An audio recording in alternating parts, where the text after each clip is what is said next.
తమ్ముడు చక్రపాణి నేను ఇంకా మర్చిపోలేదు. నా తమ్ముడు చక్రపాణి పాపము ఇంకా ఆయన మీద తప్పుడు కేసులు పెట్టారని ఆయన ఇంకా ఏదో ఊళ్ళో ఉన్నాడు. ఇంకా కేసులు పెట్టాల, ఇంకా మొదలు పెట్టాల. ఆయన చేసిన అరాచకాలు, వాళ్ళు చేసిన అన్యాయాలు, వాళ్ళు చేసిన ఘోరాలు, నేరాలు ఇంకా మేము బయటికి తీయకముందే ఆయన పాపం స్పందిస్తున్నాడంటే రేపు పొద్దున తీసిన తర్వాత ఆయన పరిస్థితి ఏంటనేది కూడా మాకు కూడా చూడాలని అనిపిస్తుంది. ఎందుకంటే శిల్పా చక్రపాణి అనే వ్యక్తి రైతుల దగ్గర నుంచి, మహిళల దగ్గర నుంచి, ఆఖరికి ఉద్యోగస్తుల దగ్గర నుంచి ప్రతి ఒక్కరిని కూడా ఇబ్బంది పెట్టి మోసం చేసి అన్యాయం చేసిన వ్యక్తి.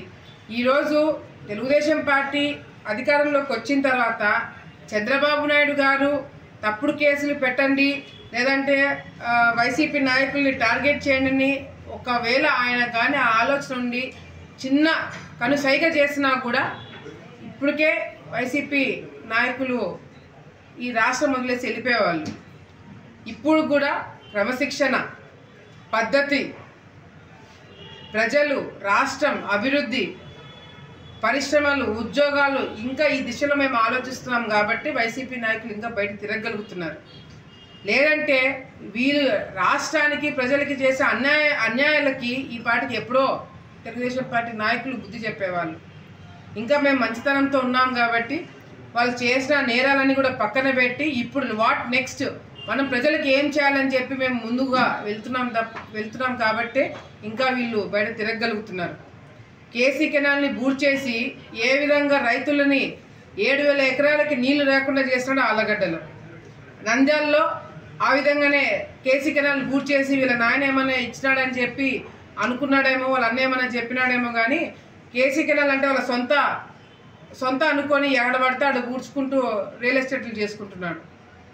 శిల్పా వెంచర్లో గతంలో కూడా చెప్పినాం, శిల్పా వెంచర్లో ఒక మైనర్ అమ్మాయి ఎస్సీ ఒక పాపని మానభంగం చేసి ఆ అమ్మాయిని హత్య చేస్తే ఆ బాడీనే బయటికి రానియకుండా పోస్ట్మార్టం రిపోర్ట్ని తారుమారు చేసేసి ఒక ఇన్వెస్టిగేషన్ జరుగుతున్న ఒక మర్డర్ కేసులో ఆ బాడీని కాల్చేస్తారు. మామూలుగా అయితే పూడుస్తారు, ఎందుకంటే ఫర్దర్ ఇన్వెస్టిగేషన్ కోసం పనికి వస్తుంది, DNA టెస్ట్లకి ఏదైనా కావాలని చెప్తే దాన్ని పూడుస్తారు కదా, కాల్చరు. అట్లాంటిది వైసీపీ ప్రభుత్వంలో ఆ విధంగా కాల్చి ఆ ఎవిడెన్స్ అంతా కూడా లేకుండా చేయడం జరిగింది.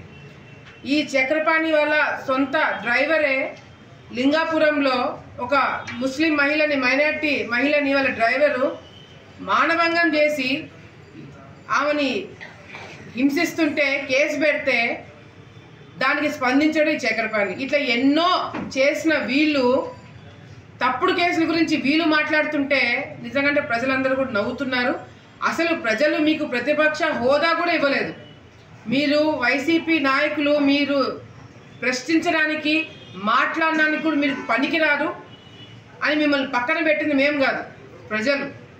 సో మీరు బయటకు వచ్చి ఏం మాట్లాడినా, ఏం మొత్తుకున్నా, ఏం చేసినా కూడా ఈరోజు కూడా చక్రపాణి గారు, నా తమ్ముడు చక్రపాణి వైసీపీలో ఉంటూనే తెలుగుదేశం పార్టీ వాళ్ళతో మాట్లాడతాడు, తెలుగుదేశం పార్టీ వాళ్ళతో మంత్రాలు చేస్తాడు, తెలుగుదేశం పార్టీ వాళ్ళ దగ్గర నుంచి ప్రొటెక్షన్ తీసుకుంటాడు, జనసేనకి పోవడానికి ప్రయత్నాలు చేస్తాడు లోపల. వీళ్ళు వైసీపీ నాయకుల గురించి, వైసీపీ పార్టీ గురించి ఈయనకి ఎంత ఉందనేది కూడా మా అందరికి కూడా తెలుస్తుంది. సో వీళ్ళు అధికారం లేకపోతే వీళ్ళు ఉండలేరు అన్నదమ్ముళ్ళు. అధికారంలో ఉంటేనే పనులు జరుగుతాయి వీళ్ళకి తెలుసు, అధికారంలో ఉంటేనే వీళ్ళ రియల్ ఎస్టేట్ వెంచర్లు కాపాడుకోవచ్చు. అందుకే తనకలాడుతున్నారు ఇప్పుడు, ఏం చేయాలో అర్థం కాక. తెలుగుదేశం పార్టీలో అటు లోకేష్ అన్న గారు కావచ్చు, మేము కావచ్చు, మిగతా నాయకులు కూడా అడ్డుకుంటున్నారు. ఇంకా మిగిలిపోయింది జనసేన, ఆడ కూడా ప్రయత్నాలు చేస్తున్నాడు. కాదని చెప్పమనండి నా తమ్ముడు చక్రపాణిని. సో వైసీపీ నాయకులు తమ్ముడు చక్రపాణి కూడా ఈరోజు మాట్లాడేది అవాస్తవాలు. ఆయనని ఎవరు టార్గెట్ చేయలేదు. నీకు అంతగా టార్గెట్ కావాలనుకుంటే మాత్రం మళ్ళీ గుర్తు చేయకండి అవన్నీ. మేమందరం కూడా అభివృద్ధి బాటలో నడుస్తున్నాము. మీరు ఏదైనా అట్లా మీరు కలెక్టర్ దగ్గరికి, ఎస్పీ గారి దగ్గరికి వెళ్ళి తప్పుడు కేసులు పెడుతున్నారంటే మాత్రం డైవర్ట్ అంతా అయ్యి వాళ్ళు మీ దగ్గరికి వస్తారని చెప్పి, మీరు ప్రతిపక్ష హోదా లేకుండా ఇప్పుడు ఉన్నారు కాబట్టి హైదరాబాద్లో రియల్ ఎస్టేట్లు చేసుకోండి, వెంచర్లు చేసుకోండి.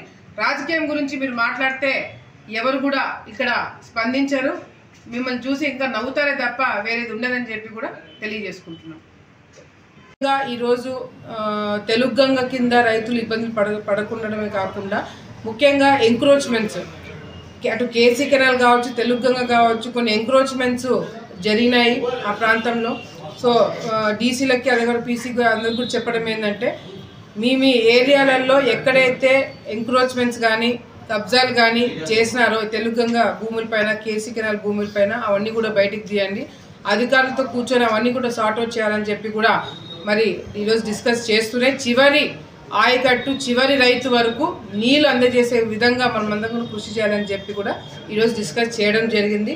అదేవిధంగా తెలుగు గంగలో చాలా సమస్యలు ఉన్నాయి. అవన్నీ కూడా ఒక్కొక్కటి సార్ట్అవుట్ చేసుకుంటూ ఆ ప్రాంతంలో కూడా రైతులు ఇబ్బంది పడకుండా చూసుకోవడానికి ఈరోజు ఈ మీటింగ్ కండక్ట్ చేయడం జరిగింది.